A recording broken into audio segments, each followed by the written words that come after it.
Discovering your Ikigai means uncovering the purpose of your life, infusing meaning into your pursuits, and enriching your relationships.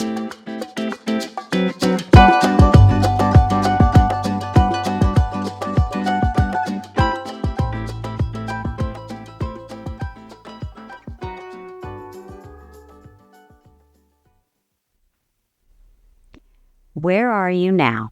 Self-reflection for career change to life coaching. As you embark on the journey of transitioning into a career as a life coach, it's essential to pause and reflect on your current life situation. This exercise will help you gain clarity, identify areas of growth, and ultimately guide your path toward becoming a successful and empathetic life coach. Describe your current life. Paint a vivid picture of your life as it stands today. What does your physical environment look like? Where are you living? What does your workspace, home, or community feel like? Assess what's working. Take inventory of the aspects of your life that are thriving. Is there a particular skill, hobby, or talent that brings you joy and fulfillment? Are you surrounded by a supportive network of friends and family? What personal or professional accomplishments are you proud of? Identify what's not working.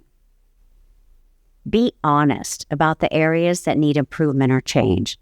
Are there aspects of your current career or lifestyle that leave you unfulfilled or stressed? Are there toxic relationships or habits that are holding you back? What challenges are you facing? Evaluate your social circle. Reflect on the people you spend your time with. Who are your closest companions? Are these relationships nurturing and inspiring your personal growth? Do you have a network of individuals who share your aspirations and values? Wheel of Life. To fill out your Wheel of Life, score your level of satisfaction in each of the 7 areas in your life. 0 being that you are not at all satisfied, and 10 being that you are extremely satisfied. And then fill out the questions in the workbook. So how does your wheel look? Is it balanced between several areas, or do you have some that are 9s and 10s and others with 2s and 3s? Most importantly, does it reflect your priorities accurately? Do you like the way it looks, or are there areas that you'd like to change? Looking at your wheel, what is the area you feel happiest with? Has this always been an area that you felt good about? Or did you intentionally work to create specific outcomes in this area? In your successes, what do you think has contributed to your success in this area? Are there certain beliefs that you hold that support your success? Do you have specific routines? Are you more intentional?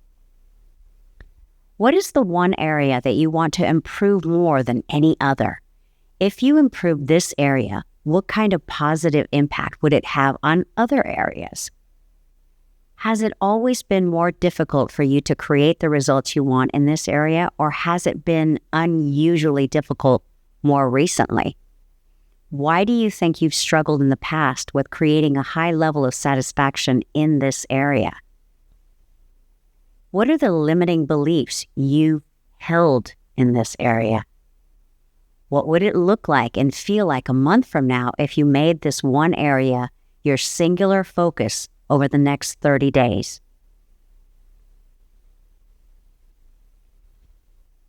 Under the commitment section, spend some time journaling all the ways that you can think of to improve this one area of your life that you would like to see improved. Get creative. Perhaps you need more accountability. Perhaps you have new skills to learn. Perhaps there is new information you need. Perhaps you need to create disciplined routines. Write down anything and everything that you think could help you create a higher level of satisfaction in this one area. Under the goal setting section, write your 30-day commitment in the form of a goal. In other words, what are you hoping to achieve because of your 30-day commitment? Example, By date 30 days from now, I will have 30 pages of my book written. Turn your goal into an affirmation statement. Example, I am so thankful and excited that I have 30 pages of my new book written. Start implementing the daily practice of the Rule of 5. List 5 priority actions you can take today to move you closer to your goal. Now, let's move to the 9 environments of you. The impact of your surroundings on your well-being and progress is significant. Your environment can either empower you, providing the energy and momentum to propel you towards your goal, or it can undermine your efforts, sapping your energy and pushing your aspirations further out of reach. In the realm of environmental coaching, we draw inspiration from Thomas Leonard, widely regarded as the pioneer of the life coaching industry, who introduced the concept of the 9 environments. These 9 environments intricately interconnect, forming a web of influences that collectively shape your life. Each environment has a direct bearing on various aspects of your being and, in turn, reflects facets of your identity. Understanding and nurturing these environments is essential to fostering holistic, personal growth and success. It's important to recognize that these environments are not isolated. They interact with and impact one another. Just as your actions and choices in one environment can reverberate across the others, the health and vitality of each environment can either harmonize with or disrupt the balance of the whole. In this interconnected tapestry, the 9 environments of you are interwoven, creating a holistic framework for understanding and enhancing your life's journey. The mimetic environment. The mimetic environment includes ideas, values, thoughts, beliefs, paradigms, styles, and habits that are passed down from generation to generation. The mimetic environment also includes information and knowledge, books, websites, magazines, television, and radio. The big question: how do these ideas impact your goals and desired results? The body environment. You are not your body. It's something you have, and therefore it can be designed. The body environment includes the body, hair, skin, nails, health, and energy. Having strength, energy, and well-being using daily practices is important in being successful with your goals and desires. The self environment. The self environment includes our strengths, talents, personalities, feelings, emotions, values, passions, and skills.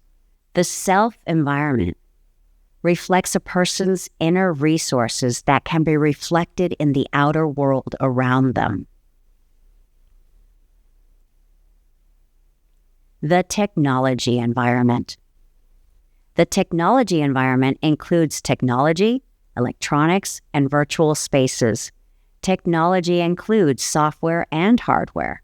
Electronics include computers, tablets, phones, MP3 players, GPS systems. Virtual spaces include social networking, social media, video conferencing, online networking, etc. The spiritual environment. The spiritual environment includes our connections to a higher power, to God or spirit, the invisible connection we feel to others, and the universe. Whether we get our energy from low or high vibrations makes a difference and influences whether you experience overwhelm, clutter, addictions, control, anger, etc.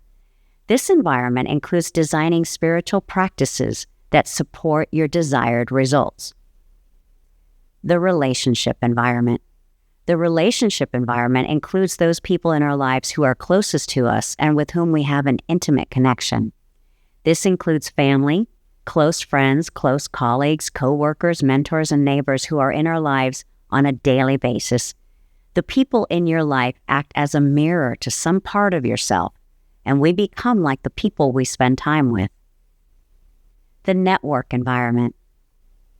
The network environment is an extension of the relationship environment. It includes people with whom you are on a first-name basis, yet you may not have a deep and intimate connection.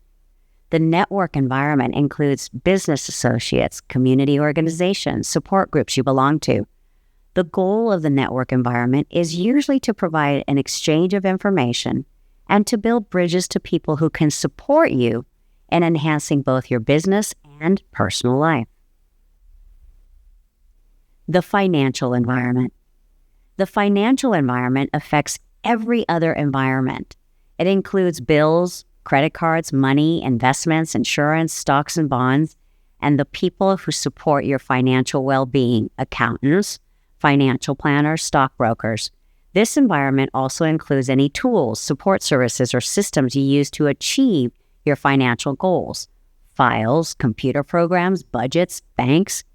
When exploring the financial environment, it is also important to look closely at the relationship a person has with money and their beliefs around money and prosperity and abundance. The physical environment. The physical environment includes the very tangible aspects of our lives: our home, office, car, furnishings, artwork, toys, boats, and accessories. The physical environment provides visual clues to what is going on in our lives. Clutter, noise, broken equipment can be visual clues to looking deeper to discover our thoughts, energy, and behaviors. And now, this moves us into the clean up your messes and incompletes. There's a wealth of untapped energy, heightened cognitive abilities, and precious time waiting for you to seize them. All that's required is to address your unfinished tasks and tidy up your life's clutter. However, as the wizard famously advised the Wizard of Oz, there's a singular element you truly need, and in this context, that element is inspiration. Why invest effort in clearing up your incompletes and tidying your messes? Consider these compelling reasons. They loom as a source of dread. Unfinished tasks and disarray can cast a shadow of anxiety and unease over your life, making it challenging to fully engage with the present. They force workarounds. Left unattended, these messes compel you to find cumbersome workarounds, consuming valuable time and creativity that could be better employed elsewhere. They obscure your path forward. Incompletes and clutter act as obstacles that obscure your vision of the future. They can keep you from seeing the clear path ahead and hinder your progress. They deplete your energy. The weight of uncompleted tasks and disorganization can drain your energy, leaving you fatigued and less able to tackle new challenges. Cleaning up your messes and addressing your incompletes not only alleviates these burdens, but also creates a space for heightened productivity moving forward. As you clear these hurdles, they cease to occupy valuable mental real estate. Discovering and resolving your messes and incompletes is intrinsically rewarding. You're taking the time to bring closure to unfinished business and address matters that matter to you. This process elevates your self-esteem and enhances your environment, leaving you with a profound sense of accomplishment and well-being. In the workbook, there's a list of 25 areas to complete, dump, or delegate to someone else. Remember, these are pretty much universally human, and don't feel bad about them. Just get started in moving forward. Now we move to Ikigai. The term Ikigai originates from two Japanese words, iki meaning life or alive, and kai signifying result, worth, or benefit. Translated, it embodies the concept of a reason for living or meaning for life. It's akin to the French phrase raison d'être, but it holds a more prominent place in Japanese culture and has even been associated by researchers with reduced mortality risks. Discovering your Ikigai means uncovering the purpose of your life, infusing meaning into your pursuits, and enriching your relationships. It closely aligns with the principles of positive psychology enabling individuals to derive value and significance from their existence. Those who have found their Ikigai possess a holistic perspective, a clear sense of purpose, and a profound understanding of the reasons behind their actions. It's a reflective process that demands introspection into one's sense of self. The essence of Ikigai lies at the intersection of 4 key elements. Passion, what you excel at and love. Mission, what you love and what the world needs. Vocation, what the world needs and what you can be compensated for. Profession, what you can be compensated for and what you excel at. This concept applies to every facet of life, encompassing work, family, hobbies, and activities. Here's a straightforward guide to help you unearth your Ikigai. Fill out the reflection part of the workbook to find your passion and purpose. Reflection on perseverance. Take a moment to revisit the outset of this section. Review the wheel you started with and observe where you find yourself now.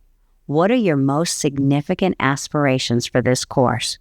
What were the goals you set out to accomplish? Now, let's engage in some candid self-reflection. It's essential to recognize that this session isn't the conclusion of your voyage, but rather a chance to pause and assess your progress as you continue your journey toward realizing your dream life.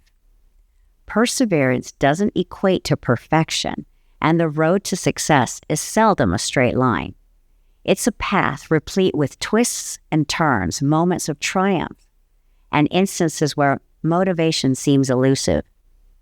If you've encountered challenges in upholding your commitments during our time together, remember that this is simply another opportunity to recommit yourself to the pursuit of your dreams.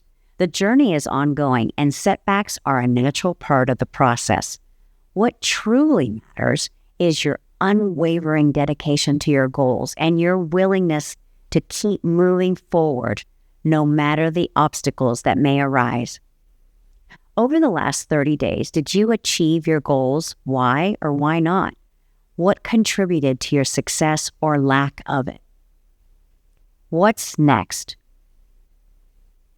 As our time together comes to an end, we want you to identify what's next for you. We'd like you to decide on one area that you are committed to improving for the next 2 to 4 months.